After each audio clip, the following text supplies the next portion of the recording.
Ya, este es el siguiente video y voy a hacerlo lo más breve que pueda hacerlo porque y creo que va a constar de muchos videos más porque es largo, es extenso, pero parte para mí es una historia muy importante en mi vida porque gracias a eso yo me siento mejor, respiro bien, gracias a Dios, ya sentir eso es wow, es algo muy bello y que yo me siento bendecida porque durante muchos años de mi vida no podía respirar bien, me sentía como que faltaba hasta que yo empecé a leer,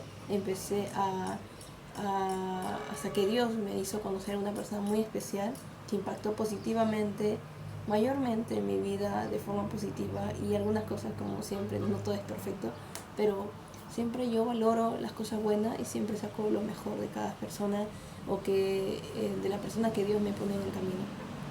Siempre aprovecho de sacar lo mejor y tomar lo bueno de eso. Bueno, entonces, sin ir con más rodeo, voy a contar un poco, de forma breve, parte de mi historia de mi sanación. Eh, y fue en uno de los momentos más críticos de mi vida, cuando había mucho problema en mi casa, por decirlo así, injusticia.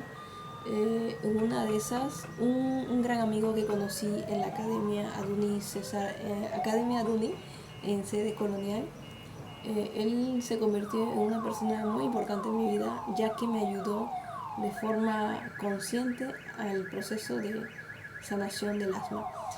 En uno de esos momentos que eran muy complicados en mi vida de familia, bueno, no es que tenga hijos, sino en mi familia, él, uno de esos días de otoño-invierno creo que era, él me dijo, vamos, vamos a, vamos como, él era, y creo que es, bueno, ahorita no, pero él era mochilero en ese entonces. Y me dijo, ¿quieres ir? Vamos. Y yo sé que te vas a recuperar. Yo sé que te vas a recuperar en el camino donde vamos a ir. Y yo, les voy a ser sincera, estaba muy enamorada de esa persona. Y entonces, y yo siempre en mi mente decía, él me atrae algo. Entonces él me decía, o sea, yo siempre lo tomaba así. Él es mi maestro y yo soy la alumna o la discípula. Siempre, no sé por qué en mi mente era así. Creo, bueno, era porque veía en él, no sé, de forma inconsciente veía que era muy erudito. Lo tomaba tal cual porque así era como yo lo veía y como él se proyectaba. Entonces yo le hacía caso, le decía, todo lo que él decía, entonces ya. Y yo confiaba mucho en eso. Creía, creo que, y eso es la fe, ¿no? Creer sin verlo. O sea, simplemente creía, por convicción, creía. Y entonces, ya, vamos. Y en ese momento yo no podía respirar muy bien. Es más, yo estaba así, o sea, los que son asmáticos o los que han sufrido de asma, no me gusta categorizar asmático, no. Las personas que han estado sufriendo durante muchos años saben muy bien que cuando no pueden respirar bien, así está, se hace como un hoyuelo y eso es lo que está respirando un poquito, pero es como si estuviesen respirando profundamente, pero no es así. Entonces, en ese tiempo yo estaba así, como que respiraba poquito y casi notaba como si estuviese respirando profundamente. Y entonces, solo quiero decir con eso, lo que quiero decir con eso es que estaba en un momento que no podía respirar bien. Y yo trataba de no decir a mis padres que yo estaba así. Inclusive ese día cuando salimos, me dijo, no, trata, aguanta la respiración y dile que estás bien y que vas a regresar, algo así. La cosa es que ese día no le dije que iba a salir durante una semana. Prácticamente fue como una escapada. Y ya cuando estuvimos allá, o sea, en provincia, ya le habíamos dicho. Pero antes no, porque también hay otro tema ahí que yo decirle a mi papá específicamente, papá, voy a hacer una cosa, otra cosa, él siempre era no, no, no, no, no, no, no, no, no, no, por mil, a la potencia. Entonces yo ya sabía que cada cosita que yo hacía, la respuesta iba a ser negativa. Entonces dije, y él también decía, no, no le digas, cuando estemos allá, recién le puedes decir, le dices, para que no esté, para que esté más tranquilo. Entonces recuerdo que cuando abordamos, inclusive antes de abordar, yo caminaba 2 cuadras exactamente y ya me sentía agitada porque estaba así como que ahogándome, no podía. Y él me decía, antes de salir, inclusive, vas a llevar tu salbutamol, tu pastilla que tomas, tu prednisona. Y en ese momento yo tomaba 20 miligramos. Después le voy a contar el proceso. ¿Qué pasó después? Sí. Entonces, él lleva algunas cosas que tú sientas que va a ser para ti útil. Aunque él dice, aunque yo no lo recomiendo porque te vas a sanar en el camino. Y ya, entonces salimos y como le estaba contando, caminaba 2 cuadras cerca de mi casa porque estamos yendo como para la carretera, no ni para la carretera, sino para tomar unos carros que era por más allá que teníamos que caminar unas cuadras. Y en realidad creo que toda la avenida, casi toda la avenida de mi casa caminamos, casi parte de la avenida Perú. Entonces, y cada 2 cuadras no podía, se me cerraba o sea, no podía respirar, se me cerraba la garganta y estaba bien agitada y decía, ya, descansa en el murito. En cada 2 cuadras descansaba en el murito un ratito y después continuábamos. Y en una de esas ya llegamos donde teníamos que tomar carro y yo no podía casi ni, yo con él él me había como que entrenado o enseñado a hacer acompañamiento musical con la melódica. En ese tiempo tenía mi melódica rojita con teclados blancas y con tono negro, era bien bonita. Y entonces, y él tocaba la guitarra y cantaba. Yo le hacía acompañamiento musical y también me había enseñado a hacer con el shaker, hacer el compás con la música. Y también con la melódica. Entonces, hacíamos así. Y también me decía, lleva tus pulseras, porque yo también, algunas hacía y otras las compraba. Y aretes del mismo modo también. Algunas las hacía y otras las compraba. Aretes bien bonitas, artesanales. Entonces, y yo había empezado, él también, uy, hay tantas historias, es que antes de eso inclusive me había enseñado a vender en los carros lo que es chocotejas, alfajores, otras cositas más también, empanadas, no sé. Y entonces eso fue casi lo último, que fue aretes, haciendo él cantando, yo haciendo acompañamiento musical y al final yo era la que pasaba por todo el carro a ofrecerles también al mismo tiempo las artesanías.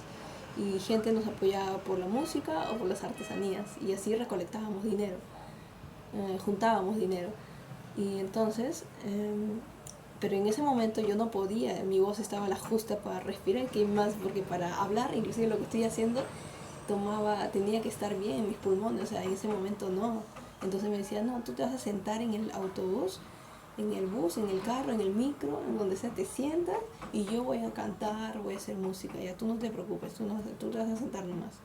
Algunos choferes veían mi estado y como que ya lo comprendían. Y otros decían, no, porque no, solo uno nomás, en el carro solo tiene que haber uno, que los dos se van a subir. Y la otra está sentada, algo así, era bien malo, ¿sabes? Es decir, había de todo, como todo en la vida, ¿no? Y en todos los países, en toda parte del mundo, gente más considerada que otras. Entonces, y una de las cosas que yo sentí cuando ya estábamos relativamente, o sea, relativamente lejos de mi casa, no sé, sentí así como que mi respiración empezaba a mejorar, empezaba como que a dilatarse, a abrirse, y yo empezaba a sentir que respiraba más.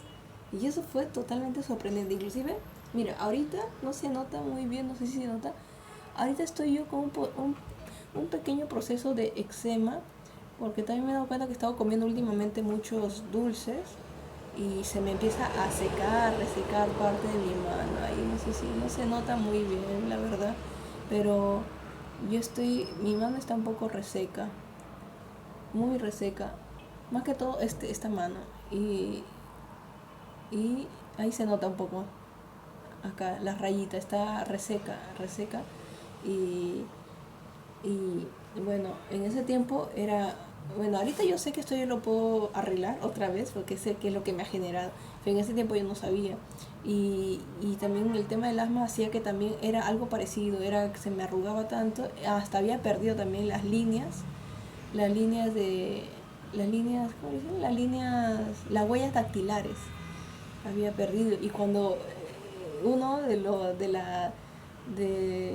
que sentí, uno de los cambios más drásticos fue eso, que a medida que yo me alejaba de la casa de mis padres, sentía que mi pecho se abría, que mi respiración empezaba a respirar mejor y que se me estaba, como que eso, las pérdidas de las huellas dactilares estaban volviendo, o sea, estaba regresando mis huellas y yo me sorprendí bastante, dije, what the fuck, y dije, wow, este men sabe lo que hace. Cuando me dijo, no, te vas a recuperar el camino, y dicho y hecho, yo empecé nomás a las horas, dije, wow, esto es sorprendente.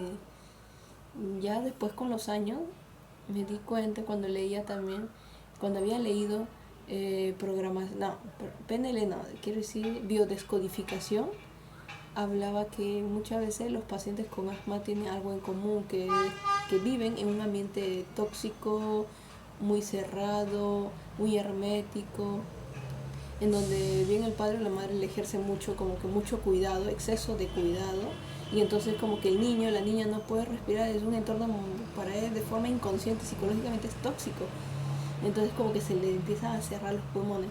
Y y, aña, añad, y añadiremos también que no les he dicho, no les he contado, pero yo también ahorita donde estoy grabando sigo en la misma vivienda, pero las rutinas, mis hábitos han cambiado y mi mentalidad también ha cambiado. Y la ubicación, ahorita estoy en el tercer piso, en esos tiempos yo estaba en el segundo piso, pero todo también parte de la mente, ya. Yo vivía en el segundo piso y estaba constantemente como la parte baja, el primer piso ahí local, y vivo en una avenida, para empezar, donde hay mucho tráfico, mucha combustión, y el primer piso, como le estaba comentando, hay locales que se dedican al área de servicio automotriz, eso que cada rato frena, no, acelera y sale por el tubo de escape bastante humo, agentes contaminantes. Después adelante había un lubricante, también había sopleteaban las cosas, o sea, soldaduras, o sea, muchas cosas, muchos elementos contaminantes que también era tóxico para mí en esos tiempos, me afectaba totalmente. Y aparte de mucho cuidado por parte de mis padres, hace esto, lo otro, y yo me sentía como que, oh, Dios mío, y por eso que yo empecé a sentir que cuando ya salía de esa, como esa burbuja, salía de mi hábitat, supuesta, entre comillas, de mi entorno, me alejaba a otros lados, o sea, mi cuerpo inconscientemente era como que se estaba abriéndose y estaba como que, o sea, estaba tomando otros aires y se estaba liberando y se estaba, de a poco se estaba como que, o sea, era como como he dicho al comienzo, es un proceso de sanación. Y después con el libro de Joy Dispensa decía que eso, eso es parte de cambiar hábitos, es parte de crear nuevas conexiones neuronales. Entonces lo que mi amigo estaba haciendo en ese momento, yo no sé si él habría sabido, probablemente que sí, porque él era de leer bastante, pero nunca me lo dijo, mira, vamos a hacer esto, solamente era como que me decía y yo lo cumplía. Y yo como que creía, más que todo, creía en lo que él decía y ya, vamos. Pero ya con los años, hace unos años nomás, la verdad, empecé a leer este libro de Joy Dispensa, eh, ¿cómo dice? Es un libro rojo, Deja de ser tú, donde dice crear nuevos hábitos para crear nuevas conexiones neuronales. O sea, estás como que configurando, reseteando tu mecanismo de pensamiento, cómo piensas, entonces vas a crear cosas nuevas. Tu mente va a crear, entonces ya no va a recurrir a tus viejos patrones, por lo tanto, porque viejos patrones genera que tenga las mismas respuestas a tu cuerpo.